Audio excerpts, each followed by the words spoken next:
conversation begins with the topic of discussion. Marriage wasn't created to make you happy. You heard me.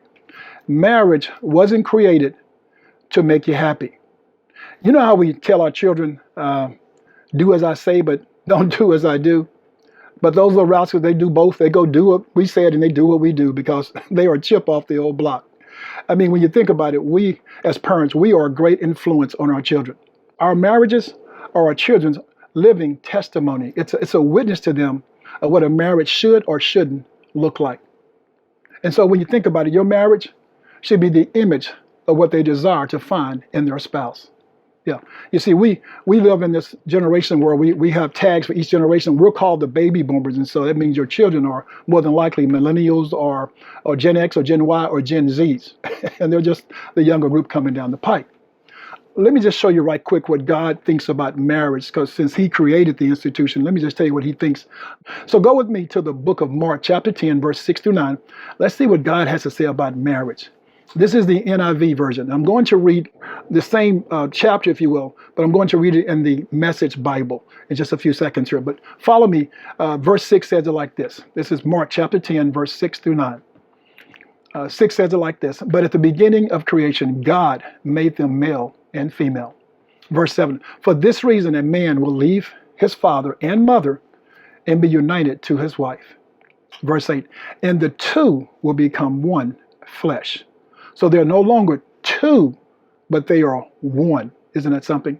Verse 9, therefore what God has joined together, let no one, not your mama, let no one, not your daddy, let no one, not your children, let no one, not your friends, separate. That's what God says. Let no one separate you. Now let me read the version out of the Message Bible. Mark chapter 10, verse 6 through 9. In the original creation, God made male and female to be together. Because of this, a man leaves father and mother, and in marriage he becomes one flesh with a woman. No longer two individuals, but forming a new unity, because God created this organic union of two sexes. No one should desecrate his art by cutting them apart. Did you hear that? Let me read that again. No one should desecrate his art, God's art, by cutting them apart. The scripture tells us that marriage is an intimate and complementing union between a man and a woman, in which the two become one. Yeah, the two become one. Now, marriage is a covenant, if you will, between two people. It's a legal binding agreement. Do you realize that the very first wedding, the very first wedding can be found in Genesis chapter 2. But the very first wedding was not done by man or woman. It was done by God. The very first wedding. I mean, God orchestrated the whole thing. He planned it and he officiated the whole service. And of course, we know it's Adam and Eve. I'll say it again. God created the institution of marriage, not men. Stay with me. So this story finds us in the book of Genesis chapter 2.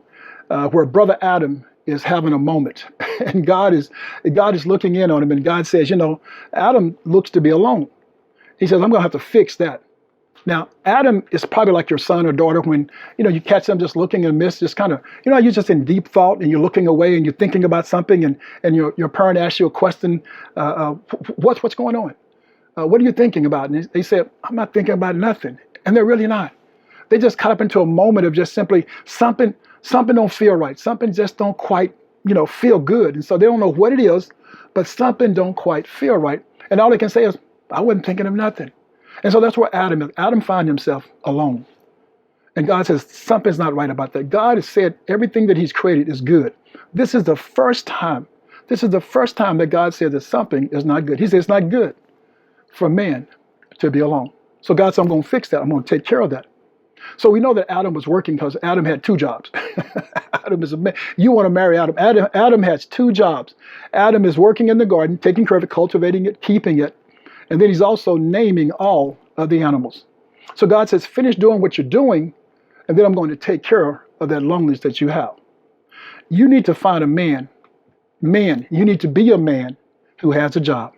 When you're trying to take on a bride, that's a responsibility. Do you have the broad shoulders to handle that responsibility? Because you need to be able to. Adam had 2 jobs. He was ready to handle his responsibility. How many jobs do you have? Do you have a job? If you don't have a job, if you don't have substance, if you don't have a house or car, if you don't have something for this girl before you hitch up with her, why are you messing with her? She needs you to have something for her, with her. Come on. You can't just go and come and try to marry somebody's daughter and you don't have anything to bring to the table. Have yourself a job. Yeah, I know you might not be all there yet, but have something. Have a checking account. Yeah, have a savings account. And I don't mean just have one open. I mean have something in it, something of substance that can support you and your family. Because as soon as you marry her, things start happening real quick. Yeah, things start happening. So God puts Adam to sleep, the Bible tells us. And I think the word sleep in this particular statement, if you will, I think it's a metaphor for love, for deep love, for a serious kind of love. God puts Adam to sleep. When Adam wakes up, he wakes up and says, whoa. He looks and sees this woman. Let me tell you what Adam does. Adam sees Eve, and he saw a version of himself, outside of himself, that pleased himself. Did you hear what I just said? When Adam saw Eve, he saw a version of himself that's outside of himself that pleased himself. When he saw Eve, yes, Adam was, as they say, he was in love at first sight. That's what love would do to you. Love will put you in a hypnotic state. It'll put you into what I call a deep sleep, if you will. That's what it does to all of us. Yeah. I mean, the power of love is intoxicating. It's a stimulant. I mean, it puts a smile, it puts excitement inside of you. That's what that real love does to you. We were all born to be with someone.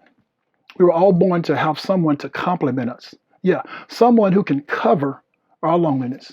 As we think about it, we're all engaged, we're all embracing the ceremony. Yeah, the preparation, if you will, before the marriage. The bride is just so entrusted into all the activities that go along with the wedding. And so the ceremony becomes a big thing. I mean, it's what every bride has dreamed about, fantasized about. The event itself, where will we have the event? Then she's thinking about the wedding, her wedding gown, her bridesmaid. I mean, she's thinking about the whole thing, the photographer, the DJ, the videographer. She's thinking about the venue that we will have the wedding at, the reception, the food, the cake, the rings, everything. She's thinking of all of it. She's planned it all over the years. And so the happiness, all the joy, the excitement, is all built into the preparation. That's where the joy is. That's where the happiness is. And so when you get to the marriage, let's be for real. It's kind of a formality. After the honeymoon, that's when the marriage begins. But before, it's where all the excitement is. And I call that the icing on the cake. The ceremony, the matrimony, it's the icing on the cake. It's where all that stuff is going on, is all the excitement. When you have some icing on the cake and when you taste it, it's got that old sweet taste to it, and that's getting you ready for the cake itself. So the icing on the cake is the ceremony. It's the matrimony. The marriage, yes. After that, the marriage, after the wedding, the marriage kicks in, and that's the cake. That's what you have to live through. That's what you have to live with. And so when you look at the word matrimony, it derives from the old French word matrimonie, and from the Latin word matrimonium, which combines the two concepts, if you will, matter meaning mother and the suffix of monium signifying action, state, or condition. What it's really saying is the fun is in the preparation for the wedding. And up to the wedding, let's be for real, that's the icing on the cake. But the cake is the marriage. That's what you're taking home with you. You're not taking all that stuff you did. You're taking that stuff that's a part of the action.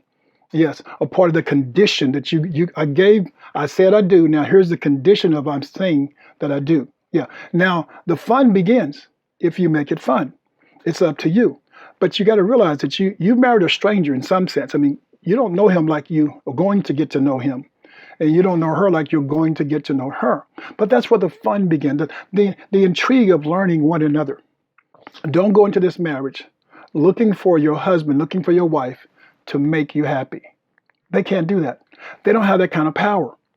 You have to bring happiness into the marriage. You have to make you happy. Yeah, no one can make you happy. Only you can do that. If you think marriage is going to, your spouse is going to make you happy, then you're dead wrong. Yeah, he or she is busy trying to make themselves happy. Yeah, think about it. That's way too much pressure. That's way too much responsibility to place on anyone. I mean, that's in what I call an unrealistic expectation that no human can satisfy.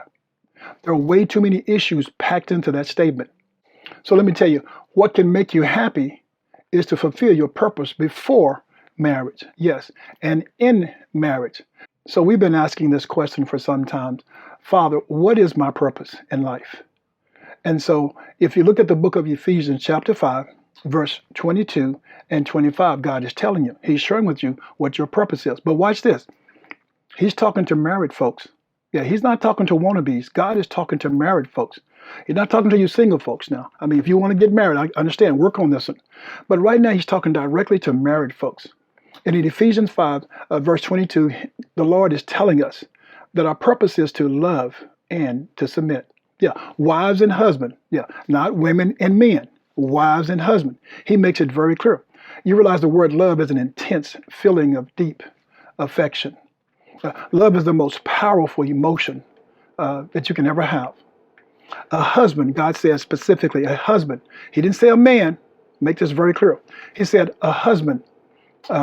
We're all commanded, if you will, to love our wives, not women, because that's easy. No, we're commanded to love our wives as Christ loved the church and gave himself for it. Now, that's a special kind of love.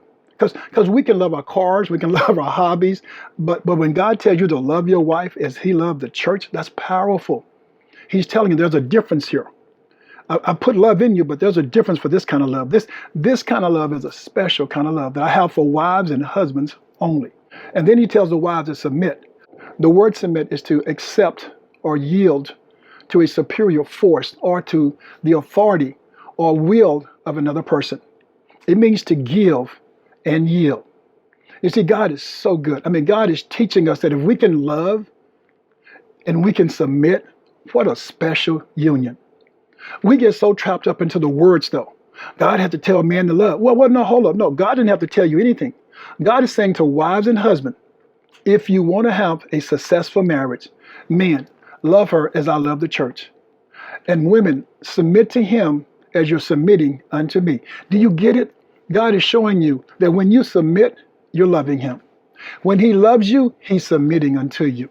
Did you get that? God says, I got something special for wives and husbands. Not women and men. I mean, you got to get over here on this wife and husband side.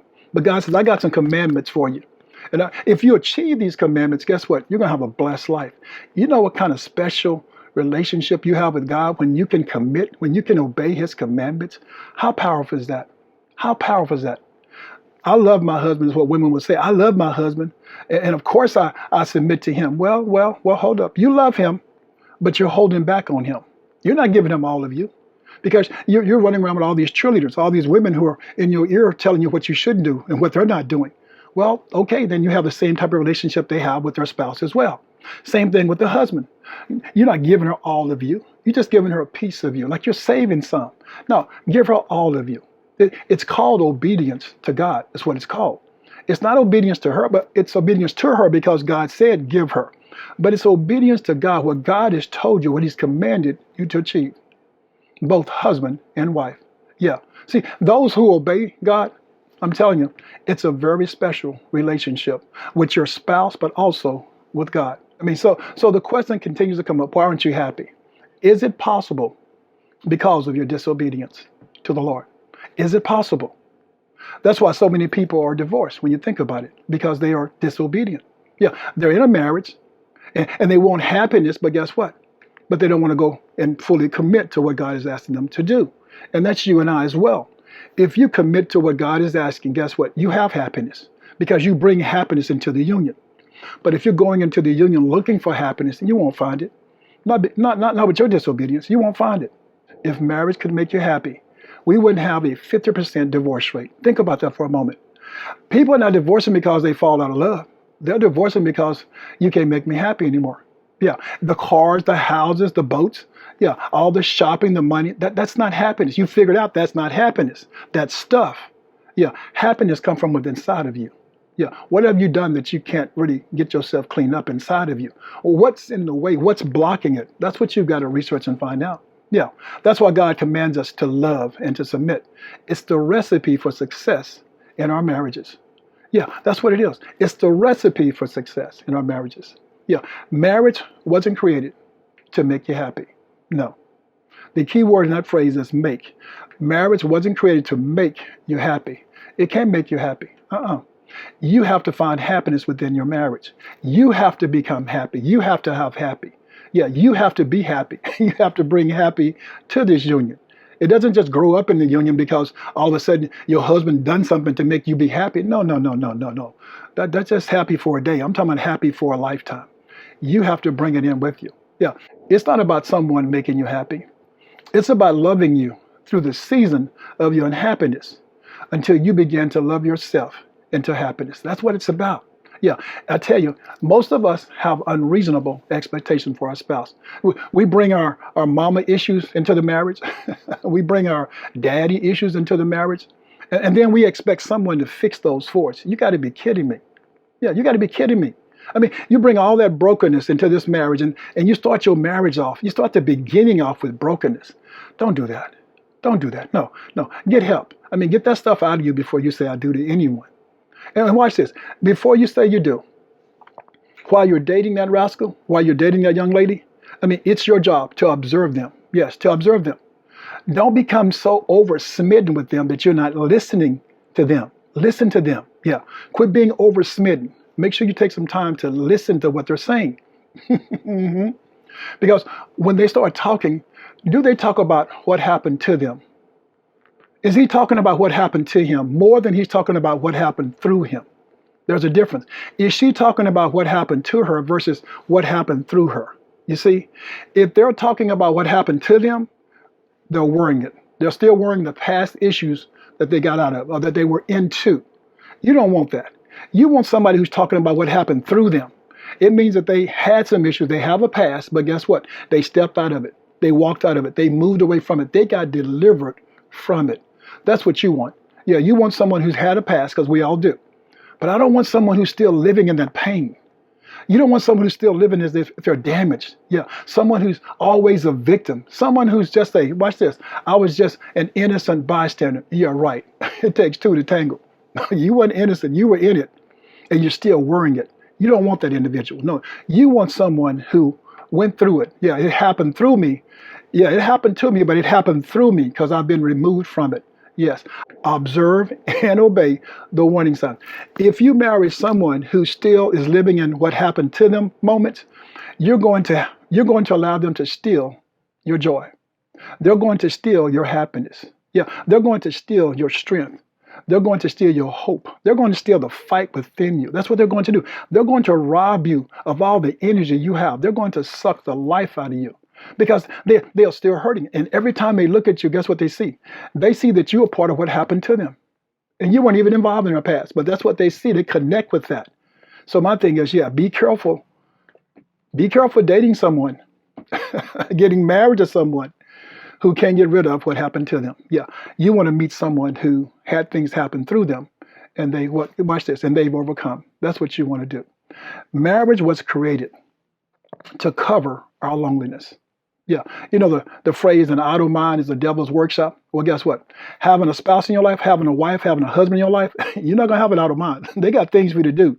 And for us men, we know it's called honeydew. So there's a lot to do when you get married that keeps you from being idle. I love it. We don't need to be idled. But before marriage, please listen to me. Before marriage, therapy is recommended before marriage and required, if you ask me. You need a cleansing. Yes, you do. You need a dose of reality. You need to be able to understand and deal with the unadulterated truth about yourself. That's what you need.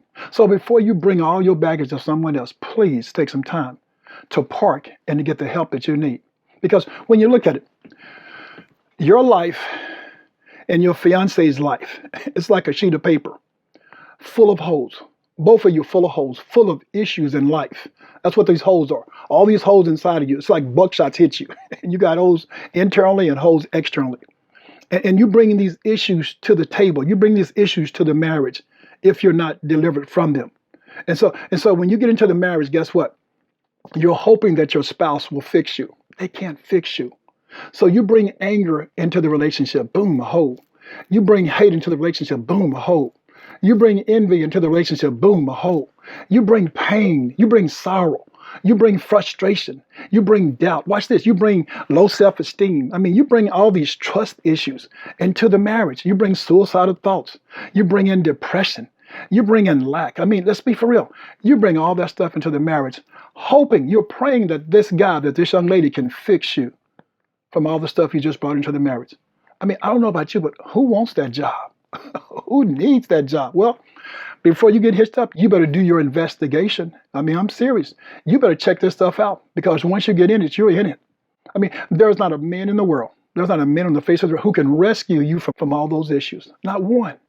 You see, I told you, you've been plugging up all those holes. Yeah, all those issues in your life with cars and houses and jewelry and sex and just stuff. With more women, with money. That's what you've been doing. You've been plugging up all that stuff versus going to a place and getting your healing. You see, it takes you giving your life to Jesus Christ that allows him to rescue you by covering up, by plugging up all those holes inside of you and on the outside of you.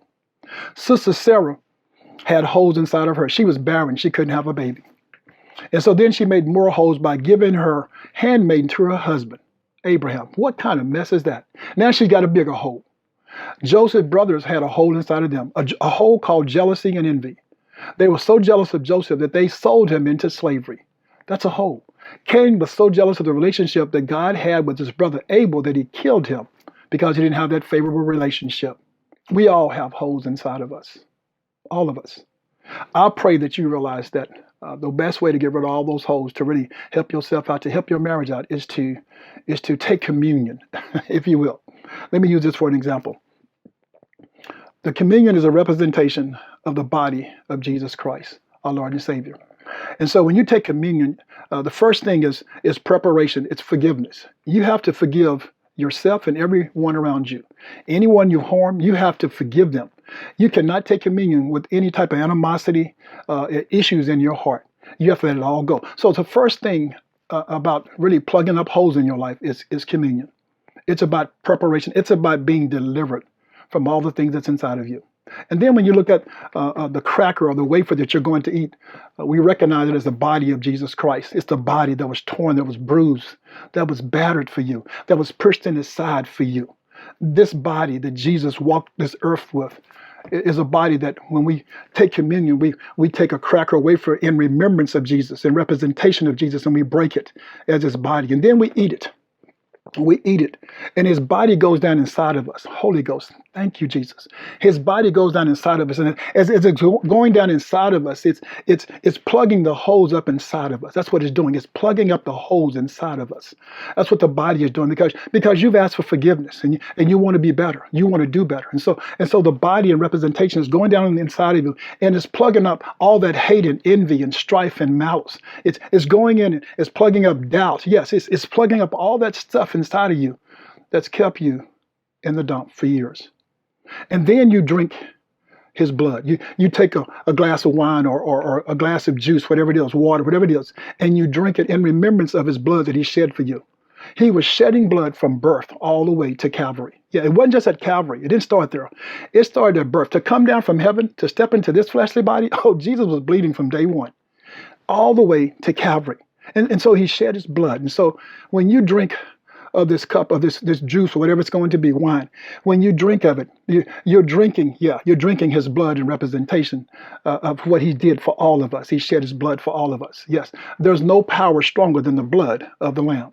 And so when you drink it, the blood goes in and it goes in and it helps reinforce the plugs of the body. It's like super glue going inside and really gluing you up on the inside. It's really reinforcing you on the inside because of this communion you've taken. Because you freely come and you freely lay down all of your issues in front of God, and he's forgiving you. That's what a communion is. It's you giving God to you. Yeah, it's you getting out the way and then God come through and be the rescue of your soul. I pray that you understand. What makes you happy is when you forgive yourself.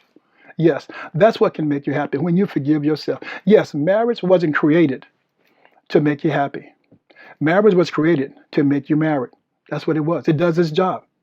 And to get you ready for the wedding of all weddings to come, the union between God and his creation. That's what marriage is. Yeah.